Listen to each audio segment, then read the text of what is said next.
कुछ एक क्वेश्चन और देखते हैं। A standard cell of EMF 1.1 volt is balanced against 440 centimeter length of a potentiometer wire.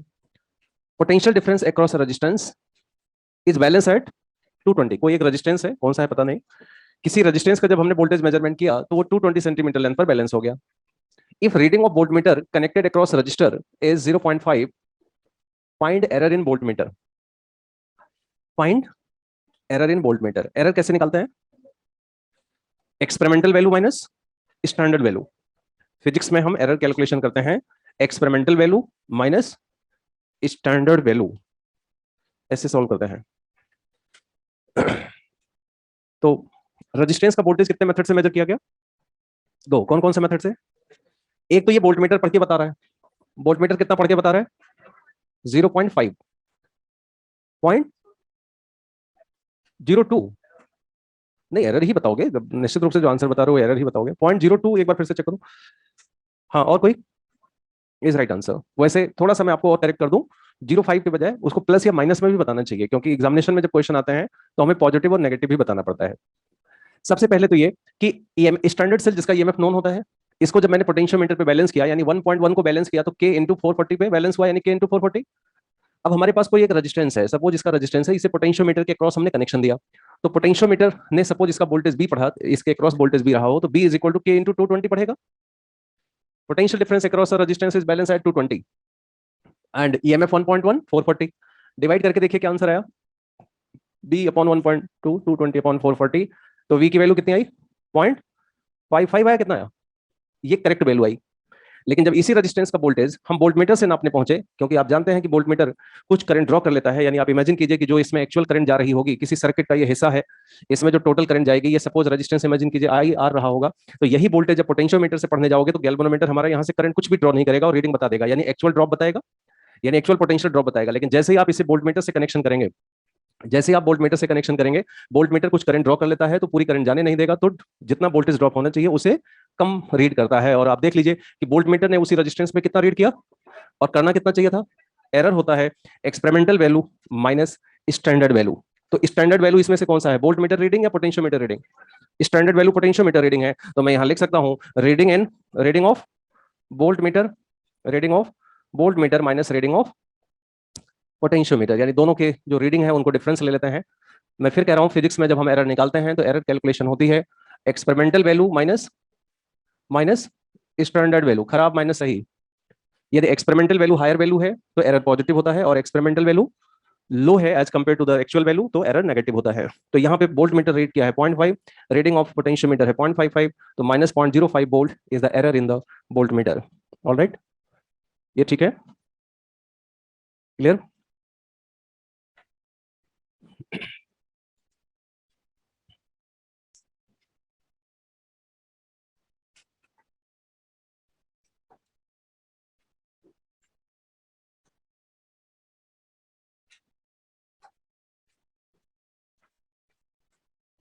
Next question.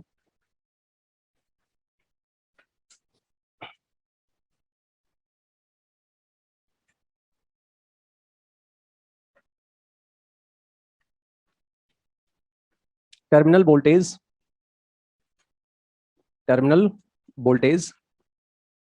Of a cell bracket में लिखना E12R1। Terminal voltage of a cell E12R1 is measured using potentiometer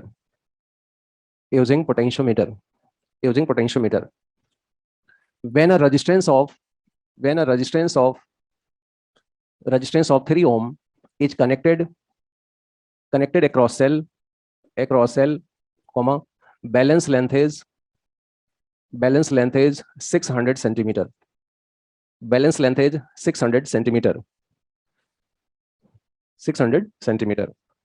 If we connect 6 ohm resistance across cell, balance length question mark 3 Om connect करते हैं तो balance length 600 आता है। अच्छा, कल वो क्वेश्चन कर लिया था क्या एक्सरसाइज 4 का, जो स्मॉल आर निकालना था, L1/L2 - 1 R, वो तो पहचान जाएंगे ना, समझ जाएंगे ना। वो क्वेश्चन मैं नहीं लिख रहा हूँ, पूरी थ्योरी हमने समझ ली है। क्वेश्चन आपके पास ऑलरेडी एक्सरसाइज 4 में, पहले बैलेंस लेंथ कितना है, बाद में कितना हो गया, स्मॉल आर की वैल्यू आ गई है ना। वो क्वेश्चन आप लोग देखिएगा घर पे, इसीलिए थोड़ा सा उसे और अच्छे क्वेश्चन को हमने यहाँ पे पिकअप किया है। पोटेंशियोमीटर में हम ये मान के चलते हैं कि याद नहीं करना है, इसीलिए ना याद करने टाइप का एक क्वेश्चन हमने आपसे डिस्कस किया है कि एक बार आप सिंप्लीफाई करके बताओ क्या आंसर आता है। एक्चुअल जब आपको पढ़ना, मैं फिर आपसे कह रहा हूँ, लेफ्ट हैंड साइड क्या कर रहे हैं, ये पोटेंशियोमीटर नहीं बताएगा। क्या कर रहे हैं, ये आप करंट इलेक्ट्रिसिटी से पूछिए कि उसका वोल्टेज करंट के टर्म्स में क्या होना चाहिए, राइट साइड के इनटू एल, ये जरूर आपको पता चल जाएगा। ये क्वेश्चन आप समझ पाए हैं, एक सेल है उसमें 3 ओम लगाया, टर्मिनल वोल्टेज नाप लिया, इतने पे बैलेंस हो गया। 3 के बजाय यदि हम 6 ओम लगाए होते, कितना आया, 200। ऐसा ही है कुछ। किसका किसका आंसर आ गया, जो जो मैं बार बार कहता हूं उसको फॉलो कीजिए। कई लोगों की कॉपियां अभी खाली दिख रही हैं। हम नहीं कह रहे हैं कि पोटेंशियोमीटर का डायग्राम बनाइए, लेकिन कम से कम सेल का डायग्राम तो बनाइए कि सेल को पहले किससे जोड़ा और फिर आपने सेल को किससे जोड़ा, उसको डायग्राम तो बनाइए। एक सेल को एक रेजिस्टेंस ही तो लगाना है, बहुत भारी सर्किट है क्या। एक सेल लगा दीजिए, सेल के टर्मिनल्स को जोड़ दीजिए रेजिस्टेंस से, और उसके बाद बैलेंस होगा तो what ever the terminal voltage. आपको एक सेल का टर्मिनल वोल्टेज लिखना आता है कि नहीं आता है, आपको एक सेल का टर्मिनल वोल्टेज बहुत अच्छे से लिखना आता है, और जब टर्मिनल वोल्टेज आता है तो दैट इज नथिंग बट के times of the balance length. यही तो करना है, क्या कर रहे हो, क्या कर रहे हो, इज इक्वल टू केएल, क्या कर रहे हो, इज इक्वल टू केएल ना, यही तो करना है, यही तो करना है। के times of the balance length क्या कर रहे हो, ये करंट इलेक्ट्रिसिटी बताएगा, ये पोटेंशियोमीटर नहीं बताएगा। सॉल्व कीजिए भाई, एक आंसर अभी तक आया है। हम्म ऑप्शन से क्या हो जाएगा, लेंथ कुछ निकला कि आप ऑप्शन पे टिक करोगे, कुछ लेंथ आए तो सही ऑप्शन पे टिक करने के लिए, कि बस ऑप्शन के शकल जो पहला अच्छा नहीं लग रहा है दूसरा ज्यादा बढ़िया लग रहा है, ऐसे तुक्का मारना है क्या, ऐसा मतलब।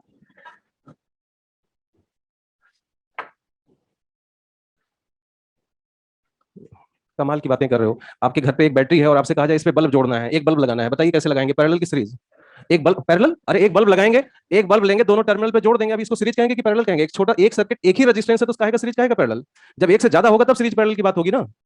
जब आपको सेल से कहा जा रहा है कि ये आपका सेल है, इसको एक रेजिस्टेंस से जोड़ दीजिए, ये एक सेल है इसको रेजिस्टेंस से जोड़ दीजिए, ये आपका 12 वोल्ट है 1 ओम है, पहले कहा गया 3 ओम से जोड़ दीजिए, ये 12 वोल्ट है 1 ओम है, फिर कहा जाए कितने से, बाद में कितने से, 6 ओम से जोड़ दीजिए, इतनी सी बात है आपका।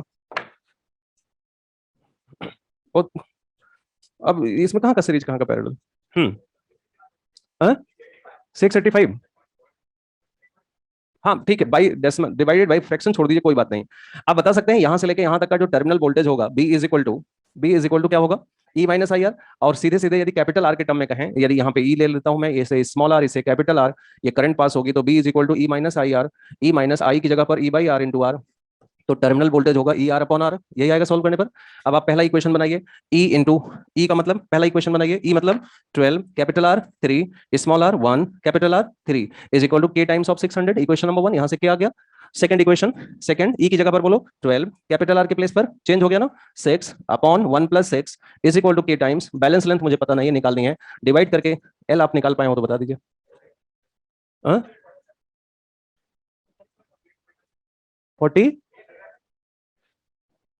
40/7, 4800/7 सेंटीमीटर, ऐसा। कितने लोगों का ये आंसर आ गया, ठीक है। तो ये क्वेश्चन मुझे लगता है जो हम लोगों ने टर्मिनल वोल्टेज सेल का पढ़ा था उससे एक स्टेप आगे का क्वेश्चन है ये। उसमें पहले सेल ओपन सर्किट था, बाद में रेजिस्टेंस लगाना था, मैंने सिर्फ क्या कर रखा है, मैंने क्या कर रखा है, मैंने ओपन सर्किट वाले स्टेप को स्किप कर दिया, पहले भी रेजिस्टेंस लगाया बाद में भी रेजिस्टेंस लगाया, ओपन सर्किट वाला जो पहला पहला जो रीडिंग था उसको हमने स्किप कर दिया, एक स्टेप आगे चले गए। हम ये जानना चाह रहे हैं कि आप पोटेंशियोमीटर में देखो, मैं बार बार आपसे कह रहा हूं, राइट साइड जो लिखा जाएगा वही पोटेंशियोमीटर का कॉन्सेप्ट है, ये टर्मिनल वोल्टेज कैसे आएगा लेफ्ट हैंड साइड, यानी आप क्या नाप रहे हैं क्या मेजर कर रहे हैं, ये तो करंट इलेक्ट्रिसिटी बताएगा, ये ठीक है। नेक्स्ट लिखेंगे moving coil galvanometer,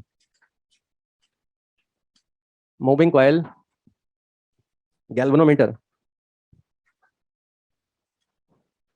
galvanometer normally हम 12th में मैग्नेटिक फील्ड के चैप्टर में पढ़ते हैं, क्योंकि उसमें एक छोटा सा फार्मूला मैग्नेटिक फील्ड का आता है टॉर्क का, बाकी सब करंट इलेक्ट्रिसिटी है, केवल एक लाइन टॉर्क को छोड़कर बाकी सब करंट इलेक्ट्रिसिटी है एमीटर वोल्टमीटर। तो इसका मतलब मेजर पार्ट गैल्वेनोमीटर का अंडरस्टैंडिंग करंट इलेक्ट्रिसिटी है, सिर्फ एक फार्मूला मैग्नेटिक फील्ड का है। यदि आप 12 बैच होते तो मैं इसे मैग्नेटिक फील्ड में पढ़ाता, लेकिन हम लीडर बैचेज में अचीवर बैचेज में इसे हम, क्योंकि आप मैग्नेटिक टॉर्क का फार्मूला, मुझे नहीं लगता कि ये फार्मूला किसी ने देखा या सुना ना हो, कम से कम देखा है, बस मुझे इतनी सी जरूरत है, बाकी सब गैल्वेनोमीटर करंट इलेक्ट्रिसिटी है, तो इस करंट इलेक्ट्रिसिटी के गैल्वेनोमीटर के क्वेश्चन भी इसी चैप्टर में है, और सर्किट का कॉन्सेप्ट है, तो पूरा पूरा यहाँ डिस्कशन सही है। तो moving coil galvanometer is a next apparatus जो हमें डिस्कस करना है करंट इलेक्ट्रिसिटी में, last part of the discussion of this chapter. Right down first point, galvanometer करता क्या है? It is used in AC circuit, sorry, used in circuit only, used in circuit to detect current. क्या role है इसका? Galvanometer का role सिर्फ और सिर्फ, गैल्वेनोमीटर का रोल सर्किट में सिर्फ और सिर्फ करंट का डिटेक्शन है, इससे ज्यादा कुछ नहीं है। क्या करता है ये? करंट को सिर्फ डिटेक्ट करता है, इससे ज्यादा इसका कोई काम नहीं है। गैल्वेनोमीटर में डिफ्लेक्शन आ रहा है means we have current in that branch, बस। प्रिंसिपल क्या है, कैसे इसकी निडल घूमती है? When, right down, when a current carrying coil is kept in external magnetic field, when a current carrying coil is kept in external magnetic field, it experiences torque, and so it rotates. When a current carrying coil is kept in external magnetic field, it experiences torque, so it rotates. That's all. यदि हम इसके working principle के, इसके construction और working principle की बात करें तो इसमें दो कॉन्केव शेप के मैग्नेटिक पोल्स होते हैं, एक नॉर्थ पोल और एक साउथ पोल। ये किस पर्पज के लिए होंगे? मैग्नेटिक फील्ड प्रोड्यूस करना है ना, टॉर्क ले ले, तो मैग्नेटिक फील्ड के लिए परमानेंट मैग्नेटिक पोल्स लगे रहते हैं इसमें। यहाँ पर एक सिलेंड्रिकल ड्रम होता है, यहाँ पर एक सिलेंड्रिकल ड्रम होता है जिसका मैंने क्रॉस सेक्शन बनाया है। आपको रियल में ये देखना है तो ये कुछ इस तरह से आपको नजर आएगा, ऐसे, और ये सिलेंड्रिकल ड्रम ऐसे दिखेगा आपको। और इस ड्रम पर, इस सिलेंड्रिकल ड्रम पर हम अलोंग डायमीटर ऐसे टर्न्स बहुत सारे वायर लपेट देंगे। This is the insulated copper wire, यहाँ पे ऐसे लपेटा जाएगा, बहुत सारे टर्न्स का रहेगा। दिस इज द कॉइल जिसमें करंट पास होनी है। तो ऐसे बहुत सारे कॉइल्स को यदि आप सिलेंडर के डायमीटर के अलोंग लपेटेंगे तो एक रेक्टेंगुलर कॉइल बनकर तैयार हो जाएगी। कैसी कॉइल बनेगी? Rectangular coil. तो क्योंकि मैंने क्रॉस सेक्शनल व्यू बनाया है तो ऊपर से देखने पर आपको केवल डायमीटर के अलोंग कुछ टर्न्स दिख रहे होंगे ना, तो केवल ये कुछ टर्न्स आपको इस तरह से डायमीटर के अलोंग नजर आ रहे हैं, बस। ठीक है, इसमें पहला जो टर्न होगा यहाँ से करंट जाने के लिए, और लास्ट वाला जो टर्न होगा यहाँ से करंट निकल के आ रही होगी, और यहाँ गैल्वेनोमीटर के दो टर्मिनल बने नजर आएंगे। नॉर्थ पोल से साउथ पोल की ओर यहाँ पर मैग्नेटिक फील्ड जनरेट रहेगी यहाँ पर, और यहाँ पर एक स्पाइरल ऐसे स्प्रिंग होती है। स्पाइरल स्प्रिंग किस लिए होती है? कि जब आप गैल्वेनोमीटर का कनेक्शन करेंगे तो करंट पास कर दिया, मैग्नेटिक फील्ड पहले से है, तो वो करंट कैरिंग कॉइल बन गई। करंट कैरिंग कॉइल बनेगी तो कॉइल रोटेट करेगी, कॉइल रोटेट करेगी तो इसी कॉइल से हमने, इसी ड्रम से हमने एक पॉइंटर, एल्युमिनियम पॉइंटर कनेक्ट कर रखा है, तो कॉइल रोटेट करेगी तो पॉइंटर घूम जाएगा। इसी का फंडामेंटली तो पढ़ रहे हैं कि घूमती कैसे है, प्रिंसिपल मतलब फंडामेंटल, यानी हाउ इट वर्क एक्चुअली। और जहां ये घूमेगी वहां हमने स्केल बना रखा है मेजरमेंट करने के लिए। ठीक है, तो अब इसमें एक कमी रह जा रही थी कि एक बार करंट पास हुआ, मैग्नेटिक टॉर्क लगा और ये कॉइल घूमना स्टार्ट करती है, तो इसको रोकने वाला भी तो कोई होना चाहिए, नहीं तो ये निडल घूमना शुरू करेगी और घूमते ही रहेगी। तो फैन थोड़ी बनाना है आपको कि रोटेट करना शुरू करेगी और चलती ही रहे, उसे रोकना भी है, बैलेंस भी करना है। आप जानते हैं कि गैल्वेनोमीटर की needle for a particular current जाकर रिफ्लेक्ट होकर जाकर कहीं रुक जाती है। करंट बढ़ाओगे थोड़ा आगे जाके रुक जाएगी, और बढ़ाओगे और आगे जाके रुक जाएगी, बट एक पर्टिकुलर करंट के लिए एक निश्चित डिफ्लेक्शन होता है। तो यहाँ पे काउंटर बैलेंस करने के लिए, मैग्नेटिक टॉर्क को बैलेंस करने के लिए, अपोजिट बैलेंस करने के लिए यहाँ पर स्प्रिंग स्पाइरल फॉर्मेट में होती है, जो इस डायग्राम में क्या हम ऐसे बना सकते हैं, ये जो बीच में आप सर्कल देख रहे हैं ये हमने स्प्रिंग बना दिया है। ये ठीक है, किस लिए पर्पज समझ में आ रहा है ना? और इसको पूरा पैक कर देंगे और पैक करके मार्केट में उतार दिया जाएगा, ये बनके तैयार हो गया गैल्वेनोमीटर। ठीक है, तो आप लोग डायग्राम बनाइए, तब तक बाकी मैं पैरामीटर लिखता हूँ।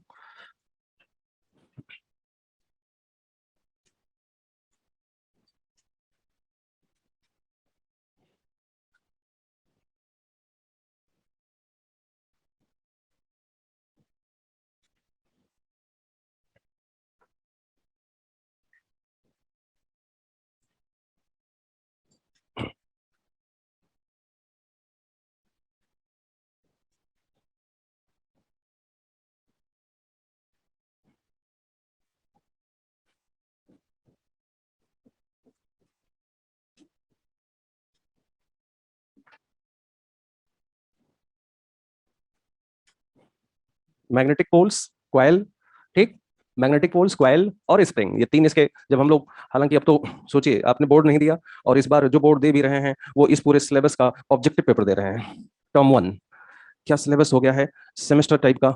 और ये जो पूरा कंप्लीट सिलेबस जिसमें आप 5-5 नंबर की तैयारी करते थे कि एसी जनरेटर आएगा, ट्रांसफार्मर आएगा, गैल्वेनोमीटर आएगा, ये 5 नंबर वाले डोमिनेटिंग क्वेश्चन होते थे बोर्ड एग्जामिनेशन के, वो ऑब्जेक्टिव में बच्चे निकाल गए। और ऑब्जेक्टिव में भी पेपर ये लोग ऐसा बना रहे हैं कि पैसेज पढ़ो और उसी को देखकर क्वेश्चन कर दो, थोड़ा कम ही याद हो तब भी उसमें काम हो जाए। बहुत ही ज्यादा इजिएस्ट मोड में चला गया है एग्जामिनेशन, यदि बोर्ड की बात किया जाए तो। भाई पैसेज में तो आधा सब कुछ उसी में लिखा रहता है। सोचिए पैसेज, हिंदी के पैसेज याद कीजिए कैसे क्वेश्चन होते थे। नदी के किनारे मेला लगा था, मेले मेले में बंदर नाच रहे थे, फिर नीचे क्वेश्चन रहता था मेले में कौन नाच रहा था, है? और बच्चे ने टिक किया, नंबर पाया, बहुत बढ़िया सर, बहुत बढ़िया है, मार्क्स आ गए। तो ऐसे पैसेज आप इस बार के जो अभी टर्म वन देखिए, तो ऐसे खूब सारे पैसेज से भरा हुआ पेपर, जो टर्म वन जो उनका मॉक टेस्ट पेपर है ऐसे ही है। एनीवे एनीवे अब आप अपने डिस्कशंस को ध्यान से सुनिए और देखिए, ये डायग्राम, ये सारे पैरामीटर्स हैं। ये जो टर्न्स बनाए हमने कॉइल्स में, 1 2 3 4, कितने टर्न्स हैं गिन के बताओ? एन टर्न्स है, N N N, total N turns है। और एरिया ऑफ द कॉइल कितनी हुई? A B. यहाँ पे रेडियल मैग्नेटिक फील्ड है, कॉनकेव शेप का मैग्नेट होता है, ऐसे नहीं होता है। ऐसे होगा तो पैरेलल मैग्नेटिक लाइंस आएंगी। यहाँ पे कॉनकेव शेप का मैग्नेट होता है जिसे रेडियल मैग्नेटिक फील्ड, रेडियल आप अच्छी तरह से समझ रहे हैं जैसे सर्कल के रेडियस की तरह से, यानी magnetic field lines are along like radius of the circle, ऐसे मैग्नेटिक फील्ड जनरेट होती है। इसका भी पर्पज होता है, अभी बता देंगे, ज्यादा कोई खास काम नहीं है। And C is a torsional constant of a spring is very similar like the force constant in a linear expansion of the spring. जो फोर्स कांस्टेंट रोल प्ले करता है ना, F is equal to KX आप लिखते हैं ना linear के लिए, जब स्प्रिंग को आप स्ट्रेच और कंप्रेस करते हैं तो फोर्स लिखते हैं KX। इन अ ट्विस्टिंग फॉर्मेट, इन अ स्पाइरल फॉर्मेट, यदि आप स्प्रिंग को रोटेट करने की कोशिश करते हैं तो जो टॉर्क लगता है वो C थीटा लगता है। क्या लगता है? C थीटा, यानी C exactly same role play कर रहा है जैसे फोर्स कांस्टेंट प्ले कर रहा था, फोर्स कांस्टेंट की तरह से। यानी एक तरह से कह सकते हैं कि C is a restoring torque per unit deflection of a spring. Unit deflection के लिए टॉर्क C है, तो यदि स्प्रिंग थीटा एंगल घूम जाती है तो टॉर्क कितना स्प्रिंग लगा सकती है? C theta. अब सपोज आपने करंट पास किया, सपोज आपने, अब देखिए इसे हमेशा याद रहेगा, करंट आपने पास किया, सपोज इसमें आई, तो करंट पास करेंगे तो कुछ ना कुछ तो डिफ्लेक्शन आएगा। अच्छा, शुरू में क्या होगा? डिफ्लेक्शन जब आएगा तो स्प्रिंग उसको बैलेंस करेगी। तो एक पर्टिकुलर सिचुएशन में निडल जाकर एक किसी प्लेस पर ऐसे जाके रुकी हुई है, तो जब निडल यहाँ पर स्टेबल हो चुकी है तो क्या मैग्नेटिक टॉर्क लगना बंद हो गया है या मैग्नेटिक टॉर्क और स्प्रिंग टॉर्क बैलेंस हो गया है? Write down. At equilibrium of coil, at equilibrium of coil जब वो रेस्ट में है, तो मैं ये कह रहा था कि torque of magnetic field and torque of spring same है क्या? ये मैं पूछ रहा हूं आपसे। Torque of magnetic field is the same one as a torque of the spring, ये दोनों सेम हो चुका है। And torque of the magnetic field will be NIAB sin 90। This is the only formula जिसमें मैग्नेटिक फील्ड के concept की जरूरत है, अभी बता रहा हूं। और spring torque is equal to हो गया C theta. C is a torsional constant, ठीक है।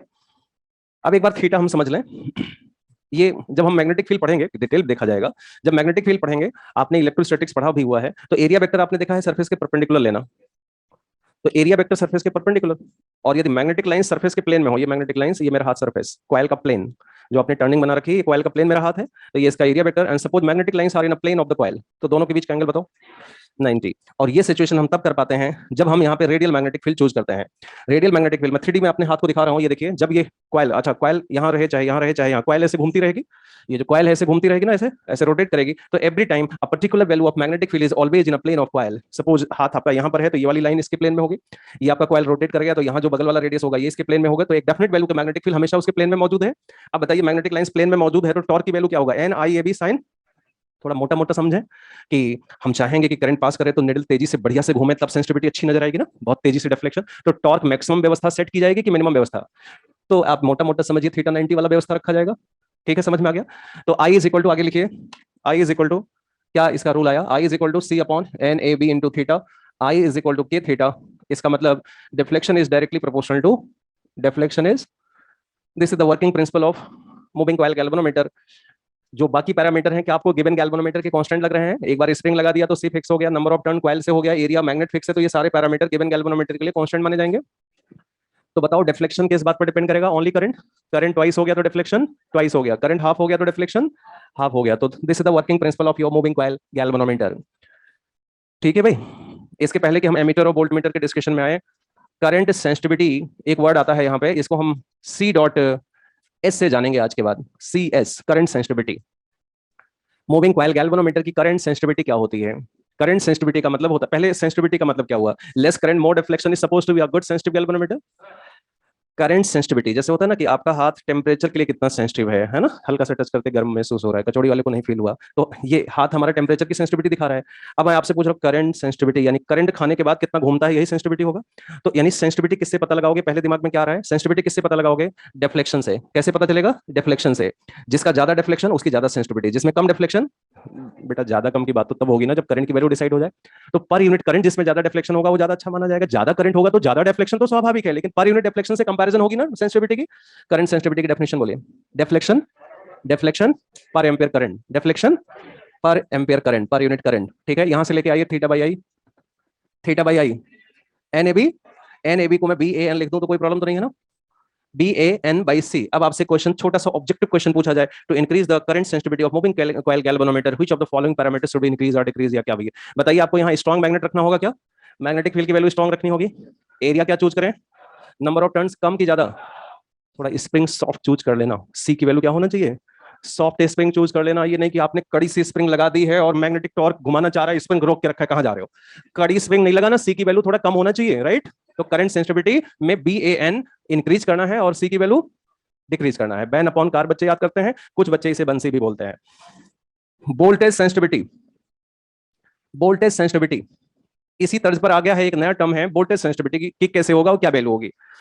तर्ज वही है तो डेफिनेशन बताओ। डेफ्लेक्शन पर वोल्ट सही है, करंट सेंसिटिविटी पर एम्पियर, तो वोल्टेज सेंसिटिविटी पर वोल्ट वही ना, पर यूनिट वोल्ट ना, per unit voltage. Galvanometer voltage कैसे पढ़ने लग गया? अच्छा अच्छा, एक मिनट, मुझे थोड़ा समझ में आ रहा है, मैं आपको बता रहा हूँ। देखिए जो मुझे समझ में आ रहा है, इसमें से जो करंट आपने पास किया होगा, एंड लेट सपोज इस कॉइल का रेजिस्टेंस जी ओम रहा हो, तो जो करंट पास हुआ into the resistance of the coil, I into G का स्केल बना दिया जाए, तो इसका मतलब वोल्टेज क्या पड़ेगा फाइनल बताइए? I into G, theta by I. आपने देखा कि ये है बंसी, अब बन गया ये बंसी जी। ये जी क्या है जी? Galvanometer resistance. तीन नाम लिखा रहेगा। गैल्वेनोमीटर अभी लिखा देता हूँ, galvanometer internal resistance, galvanometer coil resistance. अब गैल्वेनोमीटर का इंटरनल रेजिस्टेंस बोलो, चाहे कॉइल का रेजिस्टेंस बोलो, चाहे सिर्फ गैल्वेनोमीटर रेजिस्टेंस बोलो, बात हमें समझ में आ रही है कि जो कॉइल लगाई है इसका रेजिस्टेंस है। एक मिनट, एक फार्मूला यहाँ और इंपॉर्टेंट मिलेगा आपको, इधर देखिए। इसको पहचान रहे हो? ये वाला इसको पहचान रहे हो? क्या है बताओ ना। जी को इधर ले लो पहले, तो जी लेफ्ट साइड ले लो आप पहले। तो ये क्या है जो हमने मार्क किया? CS है या नहीं है? और BS ले लो डिनोमिनेटर में। It is suppose to be very important formula to calculate the galvanometer resistance. G is equal to CS by BS, current sensitivity upon voltage sensitivity, where G is supposed to be resistance of galvanometer coil, galvanometer coil। ये ठीक है। और आगे से पढ़ाने के लिए मैं ये पूरा का पूरा जो डिवाइस आप देख रहे हैं ना, इस पूरे डिवाइस को ऐसे सिंबल से पढ़ाऊंगा मैं अब, ठीक है ना? ये जो पूरा जितना भी हमने बना रखा है, अब केवल ऐसे जी के नाम से पढ़ाऊंगा इसको, ठीक है ना? ये बना हुआ है मतलब गैल्वेनोमीटर बना हुआ है। This is complete device. समझ में आ रहा है आपको? अब इसमें दो इंपॉर्टेंट कन्वर्जन है, दो इंपॉर्टेंट न्यूमेरिकल है, दो इंपॉर्टेंट क्वेश्चंस हैं जिसपे डेफिनेटली हमें चर्चा करनी है। हम बात कर रहे हैं कन्वर्जन ऑफ गैल्वेनोमीटर किसमें? Into ammeter, into ammeter. आप जानते हैं एमीटर और वोल्टमीटर दो हैं जो इसमें आपको डिटेल पढ़ना है, जिसके न्यूमेरिकल्स की आपको तैयारी करनी है। So conversion of galvanometer into ammeter, into ammeter. क्या करते हैं इसमें? शंटिंग करते हैं। एक छोटा सा लाइन जोड़ दीजिए। For this we connect a small resistance, bracket में लिख लीजिए, called shunt. We connect a small resistance called shunt parallel to galvanometer coil. बहुत पहले जब हम सर्किट पढ़ रहे थे तो किसी ने पूछा था कि एमीटर और गैल्वेनोमीटर में डिफरेंस क्या है। इवन आज के लेक्चर में आपको एमीटर, गैल्वेनोमीटर, वोल्टमीटर तीनों में डिफरेंस नजर आएगा। देखिए ये गैल्वेनोमीटर है, लेकिन यदि इसे एमीटर बनाकर कंपनी मार्केट में पेश करेगी तो ये गैल्वेनोमीटर अपने आप में अच्छा खासा रेजिस्टेंस होता है। आइए देखते हैं यदि हमने डायरेक्ट गैल्वेनोमीटर लगा दिया तो क्या परेशानी आ सकती है। और आप एमीटर कन्वर्ट बनाने के लिए छोटा ही, लो वैल्यू का ही क्यों और पैरेलल ही कनेक्शन क्यों किया? पहले बताओ, एमीटर सर्किट में करंट मेजरमेंट के लिए यूज किया जाएगा। सीरीज में लगाओगे कि पैरेलल में? हाँ हाँ, ये इसका खुद की डिजाइन है, उसको मत देखो कि उसमें क्या किया हुआ है। एमीटर एज अ डिवाइस आप जानते हैं सर्किट के सीरीज में लगता है। आप इमेजिन कीजिए ये 50 ओम का रेजिस्टेंस होता और ये हम 100 वोल्ट की बैटरी लगा देते, तो इस वायर में कितनी करंट फ्लो होगी? 2 एम्पियर। कितनी?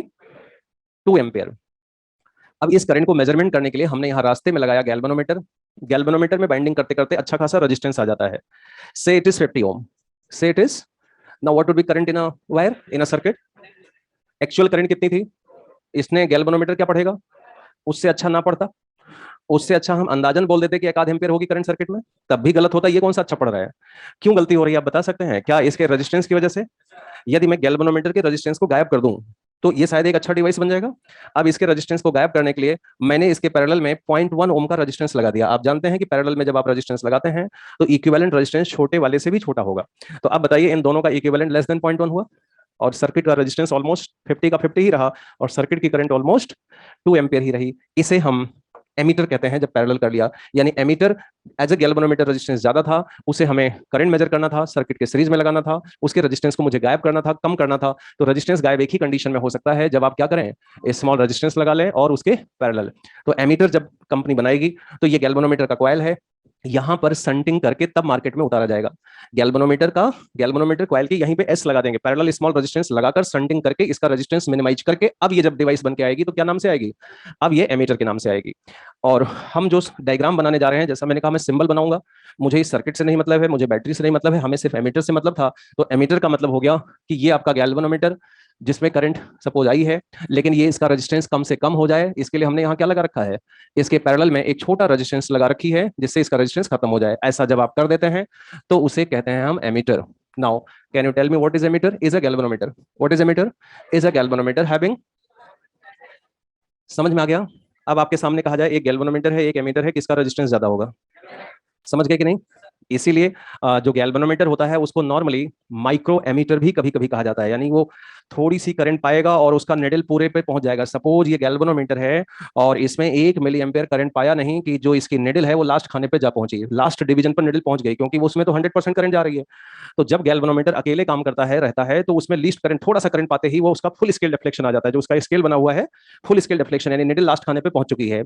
लेकिन जब आप उसको संटिंग कर देते हो तो इसमें से कुछ करंट संट में से चली जाएगी और यहाँ जो करंट जाएगी वो अब IG जाएगी और इधर जो करंट होगा वो क्या हो जाएगा, I माइनस IG जाएगी। जितना ज्यादा वैल्यू का संट रेजिस्टेंस लगाओगे उतना अधिक से अधिक, सॉरी वेरी कैंसिल कीजिए, जितना कम वैल्यू का रेजिस्टेंस यहाँ लगाओगे उतनी करंट यहां जाएगी। आप इमेजिन कीजिए जब आपने संटिंग किया तो अब 1 एम्पियर इसमें तो जा नहीं सकती, ज्यादा से ज्यादा करंट तो इधर चली गई, तो तुरंत ये निडल फट से यहाँ और कम खाने पे आके गिरेगी। अब आप क्योंकि निडल कम खाने पर आ गई है तो उसमें और करंट पास करना पड़ेगा to get the full scale deflection, यानी एमीटर का रेंज बढ़ गया। यानी जो गैल्वेनोमीटर केवल 1 मिली एम्पियर मात्र से ही उसकी सुई लास्ट खाने पर निडल जा रही थी, अब उसमें और करंट पास करेंगे तब उसकी निडल अंतिम खाने पर जाएगी। तो इसका मतलब रेंज भी बढ़ गया। क्या हुआ? जो उसका मेजरिंग रेंज है वो भी इंक्रीज हो गया। और एक चीज हमेशा ध्यान रखिएगा कि जब हम यहाँ स्केल बनाएंगे तो जो करंट इसमें जा रही है उसकी नहीं बनाएंगे, हम स्केल यहाँ मेन करंट की बनाएंगे। कि सपोज यहाँ 0.1 है और उसके करंटस्पॉन्डिंग यहाँ 10 एम्पियर है तो हम वहां 10 का निशान लगाएंगे, यानी यदि यहाँ 0.1 जाएगी तो 10 एम्पियर का निशान छापेंगे, यानी जो स्केल बनेगा वो किसका बनेगा, मेन करंट का बनेगा, टोटल करंट का बनेगा। Finally tell me what is ammeter? Is a galvanometer. Now अब मैथमेटिकल देखते हैं, right down let 0 to I range of ammeter. क्या बोला जाएगा? Range of ammeter. भाई 0 से I वो पढ़ सकता है, जैसे मान लो 10 एम्पियर रेंज का है तो 0 से 10 पढ़ेगा ना, फिर 0 to 10 पढ़ेगा वो। एस हमने आपको ऑलरेडी लिख ही दिया, फिर लिख देता हूं, S is the shunt resistance. G के बारे में मैंने आपको बता ही दिया। IG current in galvanometer for full scale deflection, IG current in galvanometer for full scale deflection. देखो एक मिनट इधर, इस समय आप ऐसे सोचिए कि आप कंपनी में बैठे हैं, शंट रेजिस्टेंस लगाना है और आपसे कहा गया देखो भाई इतने रेंज का एमीटर बना के तब इसकी पैकिंग करो। तो आपसे रेंज बोला गया ना, तो इसका मतलब आप गैल्वेनोमीटर की सुई अंतिम खाने पे पहुंचाकर शंटिंग लगाओगे कि भाई देखो मैक्सिमम इतना मेजरमेंट करेगा। तो गैल्वेनोमीटर की यदि आपने मैक्सिमम करंट ले ली, यानी इसकी निडल लास्ट खाने पर ले ली, यानी IG आपने मैक्सिमम ले लिया, तो ये मेन करंट ये मैक्सिमम पर आ जाएगा। अब कल आप लाके एमीटर लगाओगे, करंट उससे कम रहेगी तो निडल उसके पहले रहेगी, निडल उसके। अब मेरी बात समझ रहे हैं कि IG मैक्सिमम IG यदि हाँ यानी यहाँ की वैल्यू आपने मैक्सिमम ले ली है तो ये I maximum that is the range of ammeter. ठीक है, अब आप बताइए, एक बार आज ही पढ़ना है, इसको रिवीजन जरूरत ना पड़े, इसलिए बहुत अच्छे से समझ लीजिए कि गैल्वेनोमीटर से एमीटर बनाना यानी लो रेजिस्टेंस लगाना, पैरेलल लगाना, ये बात तो आपके दिमाग में बैठ गई। अब सवाल है शंट रेजिस्टेंस की वैल्यू निकालना। चाहे क्वेश्चन आप जेईई मेन का देखोगे चाहे एडवांस का, यहां आपको फर्क नहीं नजर आएगा क्योंकि बहुत सिंपल सा डिस्कशन है, उसमें कोई कुछ कर नहीं सकता, क्वेश्चन वही बनाएगा। तो आइए अब इसके न्यूमेरिकली समझने के लिए इसको आप लोग करंट इलेक्ट्रिसिटी यानी सर्किट के नजरिए से देखें, सर्किट यानी रेजिस्टेंस कॉम्बिनेशन के नजरिए से देखें, इसको रेजिस्टेंस कॉम्बिनेशन के नजरिए से देखें, देखते रहें और देखें। बोलो क्या देखा आपने? सिर्फ 2 रेजिस्टेंस का पैरेलल कॉम्बिनेशन या इससे ज्यादा? मतलब सर्किट की दुनिया में देखा जाए तो ये इससे सिंपल क्वेश्चन नहीं हो सकता। सर्किट के हिसाब से, सर्किट के नजरिए से आप बात कर रहा हूं मैं इस समय, ये 2 रेजिस्टेंस का पैरेलल कॉम्बिनेशन है, और यदि ये 2 रेजिस्टेंस का पैरेलल कॉम्बिनेशन है, इन पैरेलल G और S दोनों क्या हैं? पैरेलल हैं, तो क्या आपको दोनों का वोल्टेज लिखने का सेम नहीं मन करेगा? बताओ जी का वोल्टेज क्या लिखना चाहिए आपको? IG इंटू जी। एस का वोल्टेज बोलिए, I minus IG into S. यहीं से S की वैल्यू निकाल ली जाती है। मैं इक्वल टू S नहीं लिख रहा हूं क्योंकि एग्जाम में कोई भी अननोन हो सकता है, यही एमीटर का फार्मूला हो गया। आप चाहे इसे फार्मूला कह लो, चाहे आप कह लो कि सर अरे सर इसमें क्या बोलेगा, I R is equal to I R में क्या बोलना, I G into I into I one G one is equal to I two S two, क्या बोलेगा इसमें, आपको क्या लग रहा है इसमें बोलने जैसा, voltage is equal to voltage लिखा है। अब मान लो किसी बच्चे ने यहाँ लिखा आई जी इंटू जी, तो जो बची हुई current I minus I G into ऐसी तो लिखेंगे, और क्या लिख देंगे, दूसरा कुछ लिख देंगे, खुन्नस खाए हैं क्या, नाराजगी चल रही है क्या है? क्या लिख देंगे आखिर बताओ ना भाई, पैरेलल है तो वोल्टेज इक्वल टू वोल्टेज। भूलने का कोई जुगाड़ बताओ इसको, कोई जुगाड़ नहीं है, ज्यादा मत सोचो, इसको आप नहीं भूल सकते। I R is equal to I R कहां से भूल जाओगे, या तो आपको इलेक्ट्रिक शॉक दिया जाए, बिजली के झटके दिया जाए, तो भले आप भूल जाए, वरना ये भूलना मुश्किल है आपके लिए। तो न्यूमेरिकली फाइनल बताइए, न्यूमेरिकली फाइनल बताइए, एमीटर का क्वेश्चन का मतलब तुरंत दिमाग में चलना चाहिए, जी और एस का parallel combination, I G is equal to I minus I G into S. अब देखो करंट इन गैल्वेनोमीटर यहां से क्या आएगा, पहले मैं वैसे सॉल्व करता हूं जैसे स्टूडेंट सॉल्व करता है, पहले मैं सॉल्व करके दिखाता हूं, फिर आपको सर्किट की नजरिया दिखाता हूं। एस इंटू आई जी उधर ले लो, क्या बचा यहाँ पे, एस इंटू आई, कितना बचा बताओ ना, एस इंटू आई अपॉन एस प्लस जी हुआ या नहीं हुआ। करंट इन शंट बताइए कितना होगा, आई माइनस आई जी। तो पहले मैं आपको सॉल्व करके बता दूं जैसे स्टूडेंट ने सॉल्व करते हैं, ये देखिए ऐसे आया क्या, ठीक है। अब दोबारा सुनिए, मान लीजिए क्वेश्चन पूछा गया what is current in galvanometer, what is current in shunt, ना उसको देखना है ना उसको देखना है, क्या आप गिवन करंट को दो रेजिस्टेंस में डिवीजन भूल गए हैं। बताइए यहाँ आई है तो जी के हिस्से में कितना होगा, एस अपॉन एस प्लस जी इंटू आई, एस का हिस्सा बोलिए, जी अपॉन एस प्लस जी इंटू आई, ये है इतना आसान, ये सच में इतना आसान है, सच में मैं रियली बताऊं, जब कोई स्टूडेंट आके बोलता है और कुछ से पूछो कि एमीटर सर वो शंट वाला फार्मूला याद नहीं आ रहा है, तो तब मेरे को लगता है कि थोड़ा सा होश में रह के पढ़ना चाहिए, थोड़ा सा होश में रह के पढ़ें कि क्या पढ़ रहे हैं, क्या नॉलेज, स्किल्ड हो जाओ थोड़ा सा, ये नहीं कि हर चीज फार्मूले बेस्ड होती है। सर्किट के नजरिए से बहुत ईजी सा डिस्कशन है, आई थिंक ये हमेशा हमेशा के लिए प्रिपेयर हो चुका होगा।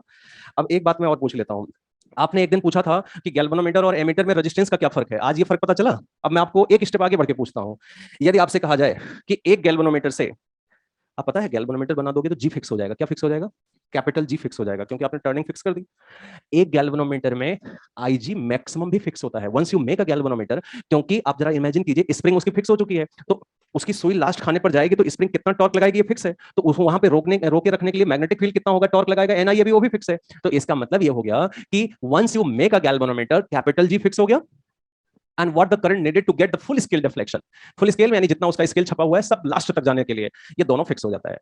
लेकिन यदि आप संट चेंज करते हो, मैंने आपसे कहा संट की वैल्यू कम करोगे और कम करोगे तो ज्यादा से ज्यादा करंट इधर से जाएगी, जब ज्यादा से ज्यादा इधर करंट जाएगी गैल्वेनोमीटर में कम जाएगी, तो इसकी निडल थोड़ा और पहले आ जाएगी, तो और करंट सप्लाई करना पड़ेगा to get more deflection, to get full scale deflection, यानी जितना संट की वैल्यू कम करते जाओगे रेंज उतना, क्या ये आप मैथमेटिकली बता सकते हैं यहां से, चलो ब्रैकेट में मैं यही लिख देता हूं, क्या आप इसे मैथमेटिकली तैयार कर सकते हैं कि वो if you want to increase the range of ammeter shunt resistance must be, देखो ना क्या रिलेशन है, डिक्रीज करना चाहिए कि नहीं करना चाहिए, ठीक है। अब बताओ एक गैल्वेनोमीटर से, चार ऑप्शन में दे रहा हूं, ओरल बताएं, ओरल चर्चा कर रहा हूं, एक गैल्वेनोमीटर से मैंने चार एमीटर तैयार किए, एक गैल्वेनोमीटर से 1 एम्पियर रेंज एमीटर, पहला एमीटर, दूसरा रेजिस्टेंस शंट चेंज किया होगा मैंने, शंट चेंज किया और हमने तैयार किया 5 ampere range ammeter, 10 ampere range ammeter, 20 ampere range ammeter, यानी ऑल ऑप्शन आर एमीटर। अब आपसे पूछा जाए इन चारों एमीटर में से किसका रेजिस्टेंस सबसे कम होगा, हायर रेंज लो शंट रेजिस्टेंस, और आप जानते हैं कि जितना शंट रेजिस्टेंस होगा, जितना शंट होगा इक्विवेलेंट रेजिस्टेंस उससे भी, आप मुझे बता सकते हैं रेजिस्टेंस ऑफ एमीटर क्या होगा, डायग्राम देख के बताइए, सही है नहीं। लेकिन क्वेश्चन में यदि लिखा रहता है कि आइडियल एमीटर है, तो हम इसको अप्रोक्सीमेटली जीरो लेके क्वेश्चंस अभी तक जैसे करते आए हैं वैसे करेंगे, ठीक है, थोड़ा बहुत होता है लेकिन उसे आइडियल कंसीडर करने के लिए कहा गया हो तो हम जीरो रेजिस्टेंस ले लेंगे, ये ठीक है। Next one is conversion of galvanometer into voltmeter.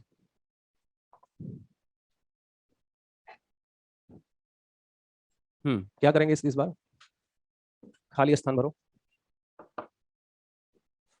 ये हटा दूं क्या इधर वाला, चलो बताओ, खाली खाली स्थान भरो वोल्टमीटर बनाने के लिए। High resistance, for this we connect a high resistance in series to galvanometer coil, for this we connect a high resistance in the series of galvanometer coil.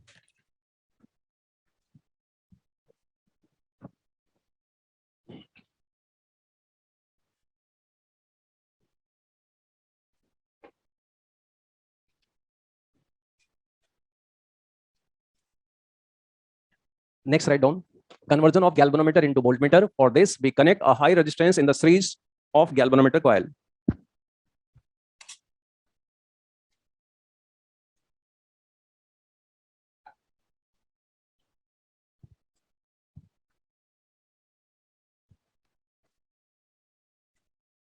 Voltmeter as a device हम लोग कैसे लगाते हैं circuit में series की parallel? जैसे मान लो आपको ये रेजिस्टेंस है, इसमें करंट पास हो रही है, इसका रेजिस्टेंस है यार, इसका वोल्टेज पढ़ना है, तो ले जाके वोल्ट मीटर सीरीज में लगाओगे तो ये इसका वोल्टेज पढ़ेगा, इसका थोड़ी पढ़ेगा।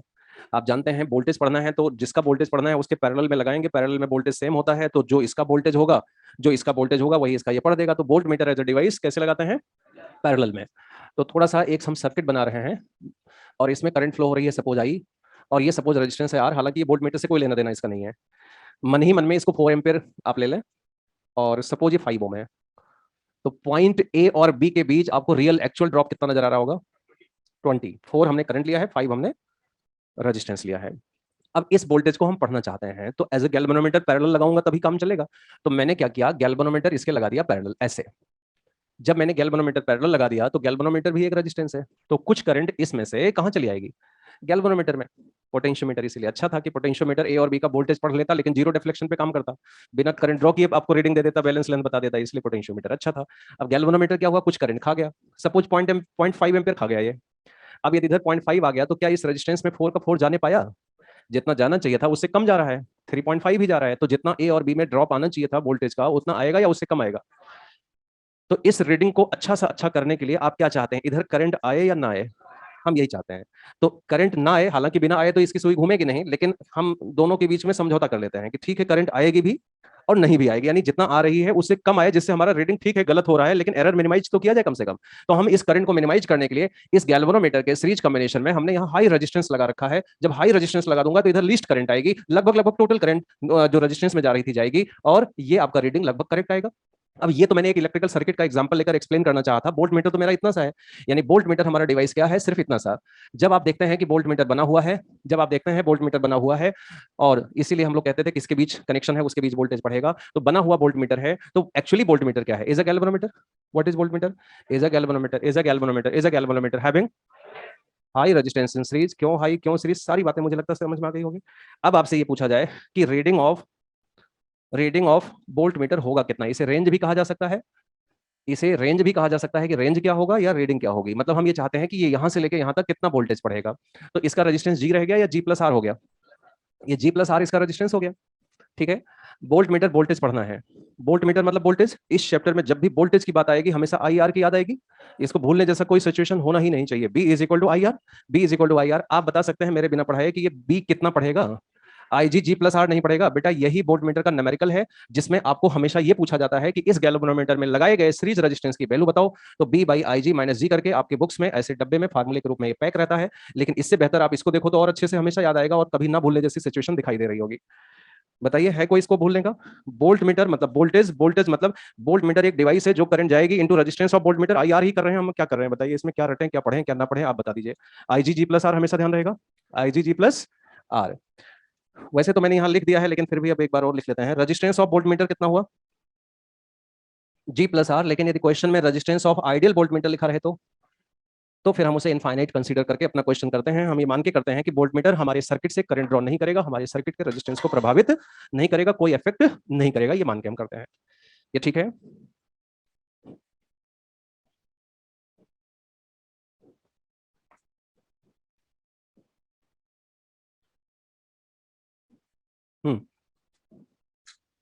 डिटर्मिनेशन ऑफ गैल्वेनोमीटर रेजिस्टेंस यानी जी बाई हाफ डिफ्लेक्शन मेथड। अब ये एक एक्सपेरिमेंट है यहाँ पे, ये लैब का एक्सपेरिमेंट एक यहाँ पर है, इस पे भी क्वेश्चन बनते हैं। आप अच्छी तरह से जानते हैं कि एक्सपेरिमेंट आप जितनी अच्छी से समझते हैं, पोटेंशियोमीटर आपने किया था या नहीं किया था उससे नहीं मतलब है, लेकिन क्वेश्चन आपने थ्योरी फंडामेंटल समझा, क्वेश्चन आराम से किए जा सकते हैं, मीटर ब्रिज के क्वेश्चन आराम से किए जा सकते हैं एग्जैक्टली ना सेम वे। ये एक और एक्सपेरिमेंट यहाँ पे है जिस पर अगला डिस्कशन हमें करना है, क्वेश्चंस एग्जामिनेशन में आते रहते हैं। Determination of G by half deflection method, ठीक है। इसके लिए आप एक सर्किट बनाइए, एक बैटरी लगा दीजिए, इसके बाद यहाँ पर ये आर है और आर का मतलब ये हाई आर डॉट बी है, इसका मतलब हाई रेजिस्टेंस बॉक्स। और इसके बाद यहां हमने लगा रखा है गैल्वेनोमीटर। सर्किट बहुत आसान है, यदि आप ध्यान से देखिए तो एक बैटरी एक resistance, one battery one resistance, current complete B by R. मतलब सोचो कितना इजी है, बी आर। आर की वैल्यू क्यों, मैं क्योंकि मैं बार बार चेंज कर सकूं इसलिए हमने रेजिस्टेंस एक लगाने के बजाय पूरा रेजिस्टेंस का डब्बा लगा रखा है वहां पे। और इस करंट को हम मेजरमेंट कर सकें उसके लिए हमें एमीटर की जरूरत थी। किसकी जरूरत है? अब हमें एमीटर नहीं दिया गया, हमें गैल्वेनोमीटर पकड़ा दिया गया और हमें लो रेजिस्टेंस बॉक्स पकड़ा दिया गया। क्या गैल्वेनोमीटर आप खुद बना लेंगे? सॉरी, एमीटर आप खुद बना लेंगे क्या? गैल्वेनोमीटर से एमीटर कैसे बनाएंगे? तो जो हमारा यहाँ लो रेजिस्टेंस बॉक्स है ये एस का काम करेगा और ये लो आर डॉट बी होगा। लो यानी हमें क्योंकि शंटिंग के रूप में यूज करना है तो इसमें रेजिस्टेंस की वैल्यू नॉर्मली कम रखूंगा मैं। एक स्विच यहाँ लगा दीजिए और इसको कंप्लीट कर दीजिए। एक बार सर्किट को फिर से ध्यान से देखिए, ये सर्किट एग्जामिनेशन में बने रहते हैं, स्विच बंद किया क्या किया वो सब लिखा रहता है लैंग्वेज, और केवल आंसर करना होता है। एक बार सर्किट को अच्छे से देख लीजिए, क्या आपको एक बैटरी, एक रेजिस्टेंस और ये दोनों मिलकर एमीटर यानी करंट मेजरमेंट करने वाला डिवाइस लगा हुआ है? एक्सपेरिमेंट शुरू करें, एक्सपेरिमेंट स्टार्ट किया जाए। बंद कर दीजिए switch. Initially S1 close, S2 open रखिएगा। अभी एक्सपेरिमेंट शुरू कीजिए, पहले आप S1 को बंद कीजिए। S1 close, S2 remain open. S2 नीचे वाला है, करंट पास होना शुरू हो गया। कितना करंट पास हुआ लिखिए, लिखिए और बताइए मुझे, लिखते चलिए बताते जाइए। करंट इन गैल्वेनोमीटर क्या हुआ, IG की वैल्यू बताइए, देख के डायग्राम देखिए और मुझे बताइए और लिखिए भी साथ में। B/G+R सही है क्या? भाई आपने इसको तो बंद ही नहीं किया। तो ये G ओम और R ओम सीरीज में होगा, इसको तो हमने क्लोज कर दिया, ये सीरीज में हो गया। कितनी गैल्वेनोमीटर में करंट पास हुई? B/G+R। जब ये करंट पास हुई होगी तो गैल्वेनोमीटर में 10 खाने 20 खाने कुछ डिफ्लेक्शन तो आया होगा ना, 10-20 डिवीजन पर सुई जाके अटकी होगी, उसको नोट करता है। यदि मैं लैब में होता तो देख लेता कि कितने खाने पर है। यहां मैं लिख देता हूं, let theta is a deflection in galvanometer. Galvanometer का फंडामेंटल लगाइए, क्या कहता है गैल्वेनोमीटर का principle? Current pass in a galvanometer is nothing but k times of the deflection. यही कहता है ना, current pass in a galvanometer is nothing but k times of deflection. Current pass in a galvanometer is B/G+R is nothing but k times of the deflection is your equation number 1। Complete कीजिए। ये switch S1 कोई दिक्कत है क्या? S1 बंद किया, current note किया, deflection. यदि लैब में होते डिफ्लेक्शन मैं देखता, करंट थ्योरेटिकली निकलता। ये डिफ्लेक्शन हो सकता है 10 डिवीजन पर हो, 20 पर हो, 25 पर हो, कुछ भी। हाँ, अब S2 को बंद कर लीजिए। यहां तक कंप्लीट कर लिया ना? Now S2 close, now S2 close, now S2 close. S2 close करने पर क्या ये एमीटर बन गया? Ammeter means approximately no resistance. अब लैब में आपने ना तो लैब देखा ना वाइवा किया, लेकिन वाइवा की तैयारी हम यही करते थे कि यहाँ हाई रेजिस्टेंस बॉक्स क्यों लगाते हैं, ये हम वाइवा की तैयारी करके जाते थे। हमारा रोल नंबर, नाम हमारा ए होने की वजह से हमें पहले ही पहुंचना होता था, तो हमें पूरी तैयारी करके जाना होता था। बाद वाले तो लोग होते थे, हाँ क्या पूछा, क्या पूछ रहे हैं, क्या पूछ रहे हैं, तो वो तैयारी हो जाती थी। तो हाई रेजिस्टेंस बॉक्स ही क्यों? तो जब ये एमीटर बन के तैयार हुआ तो सर्किट में ऑलमोस्ट कोई रेजिस्टेंस बचा ही नहीं। यदि आप हाई रेजिस्टेंस लगा के नहीं रखोगे तो इस वायर में एक तरह से शॉर्ट सर्किट जैसी सिचुएशन होगी। तो यहाँ पे हाई रेजिस्टेंस रहेगा जिससे कि गैल्वेनोमीटर में बहुत ज्यादा करंट ना होने पाए। ठीक है, क्या S2 क्लोज करने के बाद आगे लिखिए current in, new current in galvanometer. मैं इसे लिखने जा रहा हूं IG डैश, बता सको तो बता दो।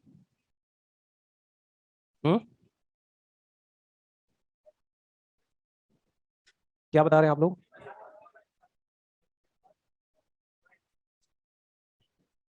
आप लोग बता रहे हैं हमें B/R plus this is the new current. No,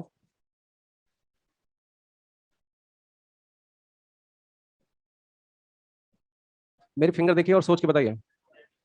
in galvanometer पूछ रहा हूं, न्यू करंट इन गैल्वेनोमीटर। और आपने क्या बताया पता है? आपने क्या बताया पता है? Current passing through the battery. तो जो यहां से करंट आएगी, क्या गैल्वेनोमीटर में पूरी करंट जा रही है आपको? बताओ गैल्वेनोमीटर का हिस्सा बोलो। S/S plus Z multiplied by I total from the battery. This is equal to S/S plus Z multiplied by total current from the battery. ये ठीक है? Now IG dash is equal to, इसका LCM आप लेंगे तो G+S as it is cut गया, numerator में बचा S into B, और ये एलसीएम लिया होगा तो RG plus RS plus GS, ये हो गया। This is the new current in galvanometer. ठीक है कि नहीं? मेथड का नाम बताइए। अभी ये लाइन कहीं आई नहीं। फिल्म का जो नाम होता है वो कहीं ना कहीं डायलॉग में 2.5 घंटे की फिल्म में नजर आ जाता है वो नाम। अभी ये जो नाम चल रहा था, ये नाम कहाँ आया? अभी आया क्या कहीं? आगे लिखिए, ये नाम तो आना ही था, बिना उसके तो हाफ डिफ्लेक्शन का कोई सेंस ही नहीं है। द वैल्यू ऑफ एस, तभी तो रेजिस्टेंस बॉक्स लगा रखा है। The value of S is so adjusted that deflection in galvanometer becomes half, यानी कितना हो जाए पहले के कंपैरिजन में? Theta by 2। तो पहले डिफ्लेक्शन था थीटा, तो हम एस की वैल्यू तब तक वहां चेंज करते रहेंगे, तब तक जैसे पहले मान लीजिए सुई 20th डिवीजन पे आके रुकी थी, तो मैं उसकी वैल्यू तब तक चेंज करूंगा जब तक मैं वैल्यू तब तक चेंज करता रहूंगा, शंट रेजिस्टेंस बदलता रहूंगा। जैसे मान लीजिए शंट लगाया और 20 के बजाय 15 खाने पे आ गई, नहीं रेटिंग लूंगा मैं। हम एस का वो वैल्यू फाइनल करेंगे जब हमें निडल 10वें डिवीजन पे जाके दिख जाएगी, डिफ्लेक्शन हाफ हो गया। So this is the new current in a galvanometer is nothing but k times of the deflection. Galvanometer fundamental again. Whatever the current in galvanometer is, the k times of deflection, but this time is SV upon RG plus RS plus GS is equal to 1 by 2 और 1 by 2 के बाद जो k theta है उसको वहां से ले लो, ये ठीक है। b और b कैंसिल हो गया, 2 into this, ये s से मल्टीप्लाई होगा, 2GS plus 2RS is equal to RG plus RS plus GS। एक GS एक RS इधर ले लो, एक GS और एक RS इधर ले लो, तो यहाँ GS RS is equal to RG। G को एक तरफ कर लो, G उधर ले लेते हैं, एक तरफ हो जाएगा, तो R minus S is equal to RS। तो G की वैल्यू बताइए, फाइनल आंसर आने का समय आ गया है। RS अपॉन कितना, R माइनस S। G की वैल्यू बताइए, RS upon R minus S। क्या R आपने रेजिस्टेंस बॉक्स से लैब में निकाले थे, पता है आपको? क्या आपने शंट रेजिस्टेंस की वैल्यू खुद चूज किया था हाफ डिफ्लेक्शन लाने पर? ठीक है, मैंने एग्जामिनेशन में हर तरह के क्वेश्चंस आते हुए देखा है। एग्जामिनेशन में डायरेक्टली केवल ऑप्शन के रूप में फार्मूला आते हुए देखा है जेईई में। मैंने एग्जामिनेशन में कंप्लीट लैंग्वेज और सर्किट बना हुआ देखा है कि पहले ये वैल्यू इतनी है तो इतना है, और ये तो जी की वैल्यू न्यूमेरिकली आते हुए देखा है। मैंने एग्जामिनर को क्वेश्चन में बदलाव करते हुए भी देखा है। मैंने एग्जामिनेशन में ऐसे भी सर्किट देखे हैं कि पहले जब ये स्विच ओपन थी तो डिफ्लेक्शन थीटा था, जब स्विच बंद किया तो डिफ्लेक्शन 1/5 हो गया। यानी बिना रट्टाफिकेशन तो ये हो ही गया, बिना रट्टाफिकेशन के सर्किट सॉल्व करना भी आना चाहिए कि यहां 1/2 की जगह पर 1/5 करके। और सच में ओवरऑल आप देखना तो ये एक 1 रेजिस्टेंस 2 रेजिस्टेंस 3 रेजिस्टेंस का एक छोटा सा सर्किट नजर आएगा, और current passing in a galvanometer is k times of theta नजर आएगा, पूरा न्यूमेरिकल। बोलिए जल्दी से, आ रहा है समझ में? एक इसमें छोटा सा एक्सपेरिमेंट और है, determination of figure of merit of galvanometer. Determination of figure of merit, इसको शॉर्ट में हम एफएम लिखेंगे।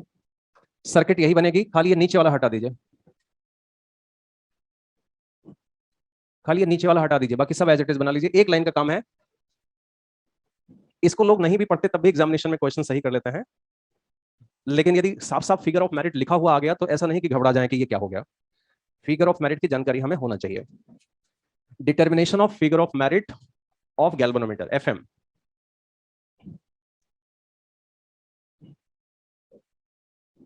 बैटरी रेजिस्टेंस गैल्वेनोमीटर, बस इतना ही।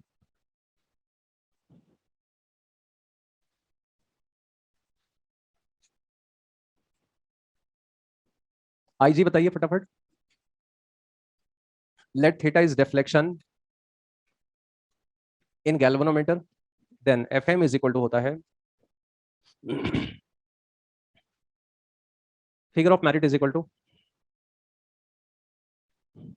देखो एक्सपेरिमेंटली हम ये पता करना चाहते हैं कि ये गैल्वेनोमीटर है और सपोज इसमें कितने खाने बने हुए हैं, स्केल पर एन डिवीजन बने हुए हैं, 50 खाने 100 खाने ऐसे बनाते हैं जो भी बने हो। अब हम ये चाहते हैं कि हमारा गैल्वेनोमीटर कितनी करंट पाने पर उसकी निडल फुल स्केल पर आ जाएगी, यहां पे आ जाएगी। इसे एक्सपेरिमेंटली निकाला जाता है। जी की वैल्यू हमने एक्सपेरिमेंटल निकाल लिया है, अब इसे नॉन माना जाए। कितने वोल्ट की बैटरी हमने लगाई है ये हमें जानकारी है।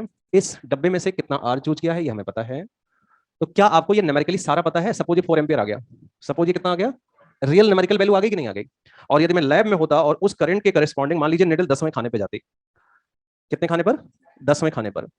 तो 10 खाने के लिए 4 एम्पियर करंट की जरूरत है, तो एक खाने के लिए 4/10 जब एक खाने के लिए करंट आपको पता चल गया कि एक खाने के लिए कितने करंट की जरूरत है, और आपने देखा कि आपने गैल्वेनोमीटर में 50 खाने बना रखे हैं, तो इनटू 50 कर देंगे, तो क्या आपको फुल स्केल डिफ्लेक्शन करंट नहीं मिल जाएगी? तो सिंपली ये यूनिटरी मेथड है। नॉर्मली देखा गया है कि स्टूडेंट्स क्वेश्चंस कराते हैं, उन्हें ये नहीं पता चलता है कि वो फिगर ऑफ मेरिट यूज कर रहे हैं, ऐसे अंदाजा ही नहीं लगता, ऐसे पता ही नहीं चलता, अनलेस क्वेश्चन में exactly figure of merit sometimes given रहता है, तब जाकर पता चलता है कि जानकारी होना चाहिए। तो फिगर ऑफ मेरिट होती है current required per division. What is figure of merit? Current required per division के लिए कितने करंट की जरूरत है। तो क्या ये 1/CS नहीं है? क्या ये 1/CS नहीं है? This is 1 upon current sensitivity and numerically it can be calculated by theta, that is 1 by theta B upon G plus R, B upon numerically I G B half B upon G plus R by theta कर लेंगे, तो इस तरह से figure of merit हमारा निकल जाता है। और फिगर ऑफ मेरिट निकल जाता है तो इसके हेल्प से आई जी मैक्सिमा कैसे निकालेंगे, N times of F M, this is N by C S. तो figure of merit basically current required in galvanometer for full scale deflection इसके लिए होता है। मैं एक बार वापस बता रहा हूं कि what is figure of merit. Figure of merit यानी हमारे गैल्वेनोमीटर के मेरिट, फिगर ऑफ मेरिट क्या है, is the current required per division, current required per division. Suppose आप क्वेश्चन में देखो ऐसे लिखा है कि there is a galvanometer which has figure of merit 4 ampere per division, और उसमें 50 खाने बने हुए हैं। तो क्या आपको यूनिटरी मेथड नहीं फील हो रहा है कि एक डिवीजन की इतनी करंट है तो 50 खाने की कितनी। इसीलिए मैं बार बार कह रहा हूं कि स्टूडेंट्स एग्जामिनेशन में क्वेश्चन करके चले आते हैं, उन्हें अंदाजा तक नहीं लगता है कि वो फिगर ऑफ मेरिट को यूज करके क्वेश्चन कर रहे हैं। क्योंकि और एक चीज और बताओ, कई बार फिगर ऑफ मेरिट हमने क्वेश्चन में केवल सेंसिटिविटी वर्ड से जुड़ा हुआ देखा है, यानी sensitivity in terms of current and sensitivity in terms of deflection.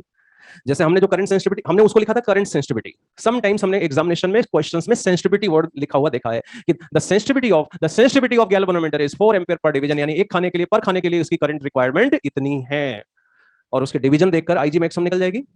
इसीलिए हमें बताना जरूरी है, फिगर ऑफ मेरिट कहते हैं किसको, ये जरूरी है, लेकिन न्यूमेरिकली मुझे लगता है ये एफएम का मतलब यदि एक डिवीजन की करंट है तो जितने खाने हैं उतने से मल्टीप्लाई करेंगे तो करंट आईजी मैक्सिमम तो निकलना ही निकलना है। I think discussion clear. Question लिखिए।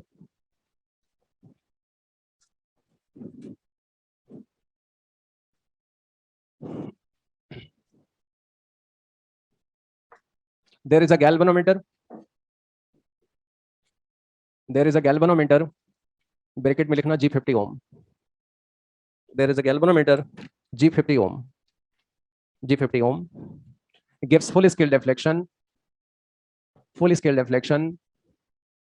for current 1 milliampere, gives full scale deflection for current 1 milliampere. Find shunt resistance required, shunt resistance required to convert it into an emitter of range 0-10 ampere, ऐसे लिखना 0 to 10।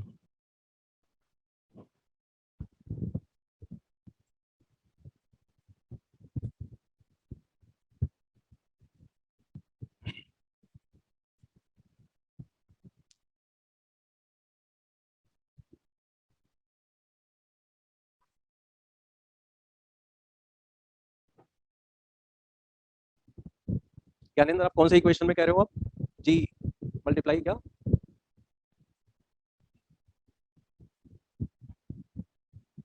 क्या answer आया। ठीक है, हटाओ इसको, हो गया। एमीटर का नाम सुनते ही सबसे पहले आपके मन में क्या विचार आया, जी और एस का parallel combination, so I into G is equal to I minus I G into S. तो यहां से एस की वैल्यू क्या निकल के आई, I G into G upon I minus I G, जो गिवन है। तो आई जी समझते हैं ना, the current required in galvanometer to give the full scale deflection which was 1 milliampere. Unit सही किया तो ये -3, जी की वैल्यू यहाँ पे रख दिया हमने 50, आई जो रेंज है क्योंकि हमने यहाँ मैक्सिमम वैल्यू गैल्वेनोमीटर के लिए रखी है तो आई भी मैक्सिमम लेंगे यानी 10 एम्पियर, और ये है 10⁻³ अभी आपकी सूझबूझ कहती है कि 10 में से 10⁻³ सब्ट्रैक्ट करना मतलब ना सब्ट्रैक्ट करना, ये आप अपनी बुद्धि विवेक का परिचय देते हुए इसे हम नेग्लेक्ट कर रहे हैं, तो ये 0 0 कैंसिल हो गया, तो आंसर क्या आ गया, 5 इंटू 10⁻³ ओम। ये ठीक है।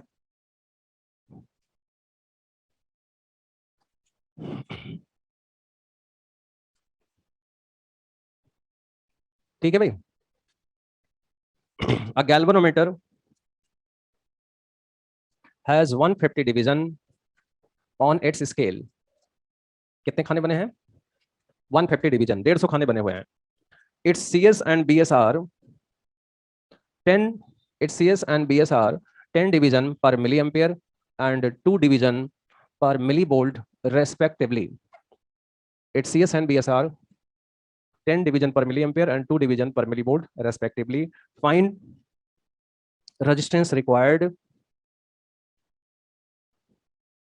to convert it into voltmeter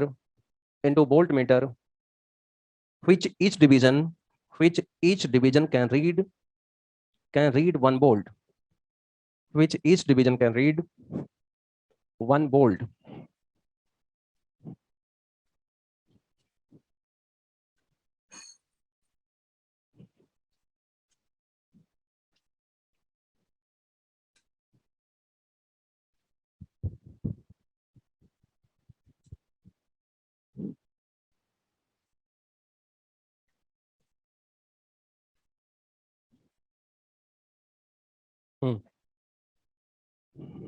बताओगे क्या? पहले आप चाहो तो फार्मूला बना लो कि क्या क्या रिक्वायरमेंट है और कहाँ कहाँ से लाना है। आप जानते हैं कि जब आप वोल्ट मीटर पढ़ते हैं तो voltmeter is equal to I G G plus R होता है। इसका मतलब resistance required is nothing but B upon I G minus G. तो हमें तीन पैरामीटर के ज्ञान की जरूरत है। कौन कौन सा? जी, आई जी और वी। बी क्या होता है? कौन सा वोल्ट? रेंज। क्या होता है? रेंज। अब यहां पर आप एक खाने का लिखना तो ये भी आपको एक खाने की करंट लिखनी पड़ेगी। एक खाने की करंट तो एक खाने का वोल्टेज। लेकिन मेरा मन रहता है कि हर क्वेश्चन में हम लोग आईजी मैक्सिमम से काम करते हैं, फुल स्केल डिफ्लेक्शन, तो ज्यादा अच्छा है कि फुल स्केल डिफ्लेक्शन ले। तो बताइए वी कितना हो जाएगा यदि इसमें 150 खाने बने हुए हैं, 150 डिवीजन इज देयर। तो लास्ट खाना, यदि एक खाना 1 वोल्ट पड़ता है तो लास्ट खाना कितना पड़ेगा? 150 वोल्ट पड़ेगा कि नहीं पड़ेगा? बोलो। तो रेंज तो पता गया, ईच डिवीजन 1 वोल्ट, तो 150। बोलो। यहां तक ठीक है? अब क्या चाहिए आपको? जी। जी कैसे निकाले? मुझे लगता है C S by B S से हो जाएगा। और क्योंकि पर मिली वोल्ट है, पर मिली एम्पियर है, तो यूनिट कन्वर्जन की जरूरत नहीं है, दोनों में मिली मिली हो गया तो कैंसिल हो जाएगा। तो 10/2 यानी 5 ओम हो गया। तो चलिए दो बातें तो पता चल गई। अब सवाल है आईजी।